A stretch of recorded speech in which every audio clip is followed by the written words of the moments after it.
power supplies and some tips that you should, um, look into, and some other useful information to make your informed decision on what power supply you should buy when building your crypto mining rig.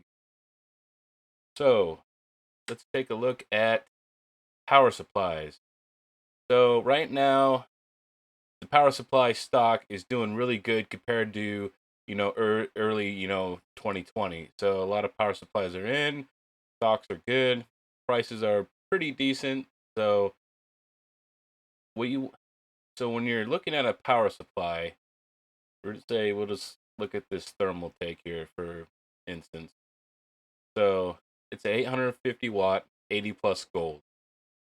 So when you see the 80 plus gold, because there's 80 plus bronze, 80 plus gold, 80 plus platinum, and all the different ratings, that is the efficiency it has at 80% of the load on the power supply. So you want to you want to see what the TDP is on your graphics cards. Obviously, you're going to undervolt them, so you don't have to worry that you'll be pushing it all the way to the TDP. But it's a good starting point, so that way you know that you at least have a little extra headroom for when you're building your crypto mining rig. So we're looking at this. This is one power supply I'm using in one of my rigs. It's my 5 by RX 570 8 gig, and so it's 850 watts. It's 80 plus gold. I recommend 80 plus gold. I wouldn't use 80 plus bronze because you want to at least have a pretty good efficiency to to help you with the electric bill. So what you got to think is it only does 80% of 850 watts. So you have to take 175 watts off of this 850. So 680 watts is about what you want to be pushing out of this power supply on a 24/7 level when you're crypto mining. So another reason I bought this is it has a 10-year warranty, which is phenomenal. So if you have any issues, just send that thing back to Thermaltake. They'll send you out a new one, no problem. So now we're gonna actually look at the actual power supply here, and you can see we have our 24 pins, we have our CPUs, and these other CPU PCIe's, and these are like SATA and Molex connectors and so forth. Um, so when you're looking at this is the part you really want to pay attention to. Is it only has 4 PCIe uh you know connectors on it.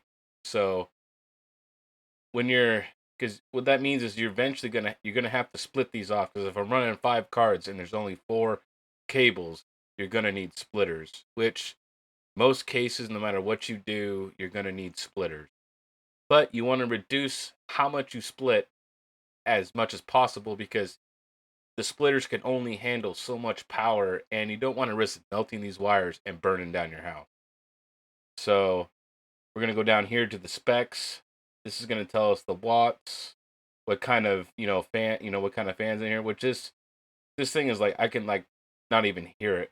You know, I have this stuff in my office right now mining, and I don't even hear it really. So it has 6 plus 2 pins. So this also counts the CPUs and stuff too. So that you want to be careful of. Also, though, most likely there might even be some single 6 to 2 pins, which means that instead of being, a lot of them come daisy chain where they have 2 connectors. Some of them may only have one. I've had that happen on another power supply. So it's really hard to distinguish what you're going to end up with, because this is just like a general description. It doesn't tell you how many of them are daisy chained, and so just just know that that could happen to you and be prepared for it. This tells you the total amount of connectors that you're going to get right here. So that's kind of what you want to look for in a power supply. And remember, when you're looking up your power supply, remember how many watts it's going to take and what's going to be on the circuit. So the next thing that we're going to look at is we're going to be looking at this kilowatt meter. This is very important.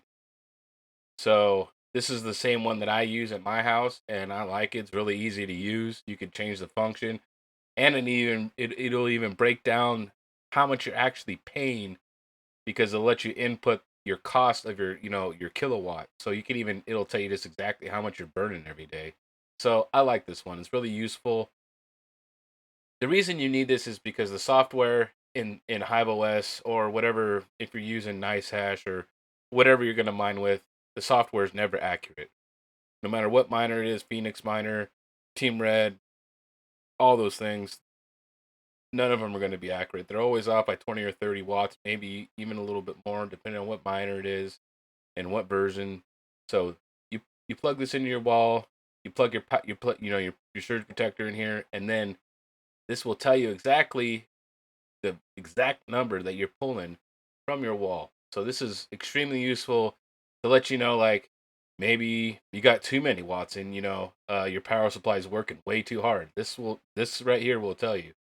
So this is a definite must have. I will leave a link in the description below for you guys to check this out. If you guys want to, if you're interested in getting this, I highly recommend this if you're going to be building a rig. So the next thing that we want to do is you guys are going to need splitters. And whenever you guys are going to be powering up your risers, do not use the SATA to PCIe connector. SATA is only rated for 54 watts, and the PCIe riser needs 75 watts. Molex, you can use Molex. I would just use it at your own risk because there's different grades of pins inside of the Molex. So unless you take them apart and actually look what grade they are, you're taking a risky chance. I power all my risers through PCIe's. Safest way to power your risers. You'll never have a problem. So this site right here is nerdgears.com. It's a really good site. They got their it's all about mining, so you could find, power supplies and graphics cards. You could find GPU mining frames. Of course, a lot of it right now is out of stock, as these are out of stock. But you could pre-order them, and as soon as they get them in, they'll ship them out to you. I also have an alternative here. These are the ones that I actually had to use from Amazon, and these have been really good to me. So these cables worked out very nicely, and they're not too expensive. I think, yeah, it's like $20 for the whole set of splitters, which it goes from a 6 to a 6+2. So, and then it's daisy chain, so that way you get two. So I use that when I built my RX 570 rig.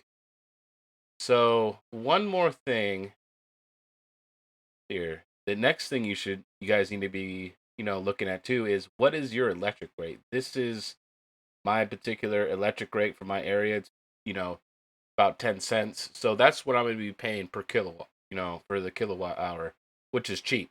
So definitely research what you're paying in your area, because I don't know where you live and I don't know where you're watching from, and maybe it doesn't make sense to mine. But pretty much Ethereum right now across the board, no matter what you're paying, almost, it's going to be somewhat profitable, but to what degree? So I'm going to give you guys some recommendations of mine, and I'm going to give you, like, this is another way you could, look for a power supply if you're trying to save a little bit of money. You guys may have heard of it, you may not have heard of it. This is EVGA's B stock. So this is like stuff that's all come back, or stuff they're trying to liquidate. So they have power supplies on here. And a lot of these power supplies, some of them, they still have their 3 years. These might just be ones they're trying to liquidate off. Some of them have been, remanufactured, to their specifications, but they still have warranties on them. So, but just make sure, because some of these don't come with that many cables. So definitely, if it's a semi-modular or a modular power supply, you definitely want to pay attention to and click on it and see what cables they come with. So right now it looks like, I think 750 watts gold is probably, I think, the top one they have, which that's not bad, $100. So that's really good. This is EVGA's B stock. Sometimes they have really good deals.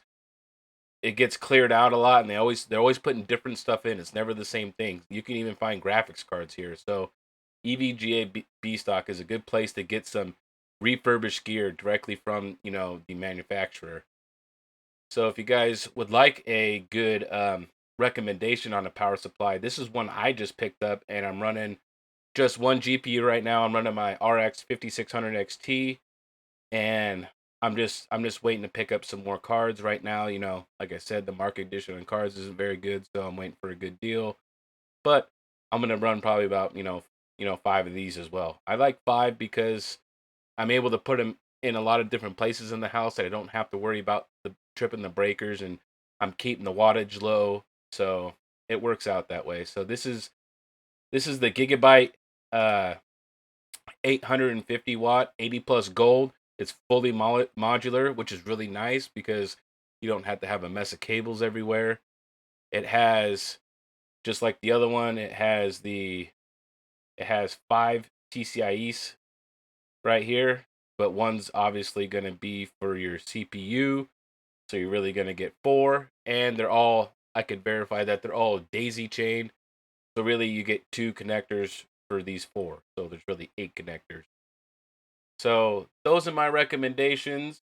If you guys have any questions, leave them in the comments down below. Give it a thumbs up and subscribe, and I will see you guys next time.